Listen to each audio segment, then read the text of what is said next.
યુવાનો મારા વડીલો મારી માતા બહેનોને કહેવા માંગુ છું આજે પાડલિયા ગામમાં જે થયું છે એની પાછળ ઉદ્યોગપતિઓના હાથ છે, એની પાછળ ભાજપના મંત્રી તંત્રીઓના હાથ છે। એમણે પોલીસ અને વન વિભાગને એમનો હાથો બનાવીને આપણી સાથે લડાવીને આપણને ડરાવીને આપણી જમીન મેળવવાના પ્રયાસો કર્યા છે। ત્યારે આપણે બધાએ પક્ષ પાર્ટી સંગઠન સંપ્રદાય અને બધું જ ભૂલીને એક આદિવાસી તરીકે જ્યારે પણ આપણા ભાઈ સાથે અન્યાય થાય, જ્યારે પણ આપણી બેન સાથે અન્યાય થાય, જ્યારે પણ આપણી જરૂર પડે ત્યારે બધાએ એક અવાજ પર ભેગા થવા માટે તૈયાર થઈ જવું પડશે, નહીં તો આપણી જમીન આ લોકો આપણા પરથી છીનવી લેશે। ત્યારે સાથીઓ આજે મારી તબિયત પણ નરમ હતી, પણ જે મારી બેન કાલે પરમ દિવસે એમના વિડીયો મેં જોયા, ગામના લોકો સાથે સંપર્ક કર્યો ત્યારે મને થયું કે જઈને બેનને મળીએ, હકીકત જાણીએ, અને અહીંયા આવીને જોયું ને જાણ્યું ખરેખર ખૂબ અત્યાચાર આપણા લોકો સાથે થયો છે અને પાછા આપણા લોકો પર જ એફઆઈઆર થઈ છે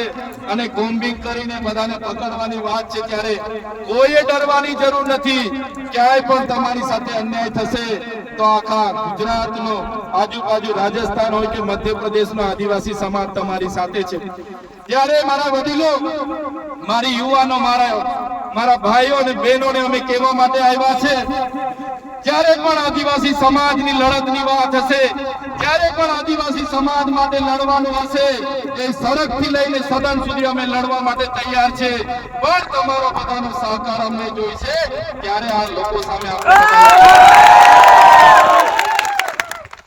અમે સમાજ સામે લડીએ છીએ, સમાજ માટે લડીએ છીએ, સરકાર સામે લડીએ છીએ। ત્યારે આ સરકારોને ગમતું નથી, અમને પણ જેલોમાં નાખી દેવામાં આવે છે, જેલોમાં લઈ જઈને અમને ડરાવવામાં આવે છે, ધમકાવવામાં આવે છે, વેદના આપવામાં આવે છે, મારા પરિવારને પીડા આપવામાં આવે છે, છતાં અમે ડરતા નથી અને ડરીશું પણ નહીં। મારા સમાજના તમામ મુખીઓ, મારા પટેલો, મારા સરપંચો, મારા તમામ પદાધિકારીઓ, યુવાનો, વડીલોને અમે કહેવા માટે આવ્યા છે, જ્યારે પણ આદિવાસી સમાજ પર આફત આવશે, આપણી અસ્મિતાની વાત હશે, આપણી સંસ્કૃતિની વાત હશે, આપણી બહેનો સાથે અન્યાય થશે કે યુવાનો સાથે અન્યાય થશે, તો આ ચૈતરભાઈ વસાવા અને અમારી ટીમ અમે આગળ રહીશું।